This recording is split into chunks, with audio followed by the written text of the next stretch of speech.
కేవలం 1-2 డిగ్రీల సెల్సియస్ సముద్ర ఉష్ణోగ్రత పెరిగితే ప్రపంచవ్యాప్తంగా వరదలు, కరువులు, తుఫాన్లు, వేడి తరంగాలు మారిపోతాయని మీకు తెలుసా? వినడానికి చిన్న మార్పులా అనిపించినా ప్రశాంత మహాసముద్రంలో జరిగే ఈ స్వల్ప ఉష్ణోగ్రత మార్పు భూమి మొత్తం వాతావరణ వ్యవస్థను ప్రభావితం చేస్తుంది. ఆ అద్భుతమైన ప్రకృతి చక్రాన్నే ఎల్నినో అంటారు. ఎల్నినో అంటే ఎల్ నిన్యో సదర్న్ ఆసిలేషన్ అనే సహజ వాతావరణ చక్రంలో ఒక దశ.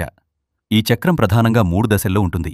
అవి ఎల్నినో, సాధారణం కంటే సముద్ర జలాలు వేడిగా మారడం; లానీనా, సాధారణం కంటే సముద్ర జలాలు చల్లబడడం; న్యూట్రల్ దశ, ఉష్ణోగ్రతలు సాధారణ స్థాయిలో ఉండడం. ఈ 3 దశలు సాధారణంగా ప్రతి 2-7 సంవత్సరాలకు ఒకసారి మారుతూ ఉంటాయి. ఎల్నినోను ఎలా కొలుస్తారు?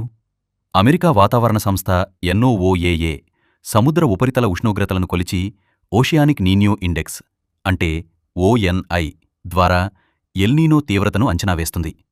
ఇది ప్రశాంత మహాసముద్రంలోని నీన్యో 3.4 ప్రాంతాన్ని పరిశీలిస్తుంది.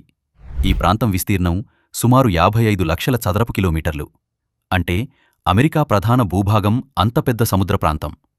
గత 46 ఏళ్ల గణాంకాలు 1979 నుంచి 2025 వరకు 15 ఎల్నినోలు ఏర్పడగా 19 లానీనా సంఘటనలు, 12 న్యూట్రల్ సంవత్సరాలు నమోదయ్యాయి.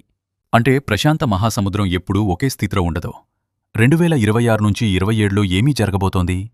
తాజా NOAA అంచనాల ప్రకారం 2026లో ఎల్నినో ప్రారంభమై 2027 ప్రారంభం వరకు కొనసాగే అవకాశం ఎక్కువగా ఉంది.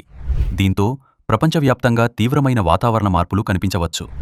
అమెరికాలోని కొన్ని ప్రాంతాల్లో భారీ వర్షాలు, వరదలు, ఆస్ట్రేలియా, ఇండోనేషియా, దక్షిణాఫ్రికాలో కరువు, వ్యవసాయం, మత్స్య పరిశ్రమ, ఆహార ఉత్పత్తిపై ప్రతికూల ప్రభావం పడే అవకాశం ఉంది.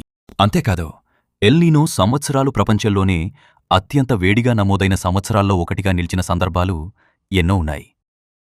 ఇలాంటి మరిన్ని ఆసక్తికరమైన డేటా, విజ్ఞానభరితమైన ఫ్యాక్ట్స్ కోసం మా ఛానల్ను సబ్స్క్రైబ్ చేయండి.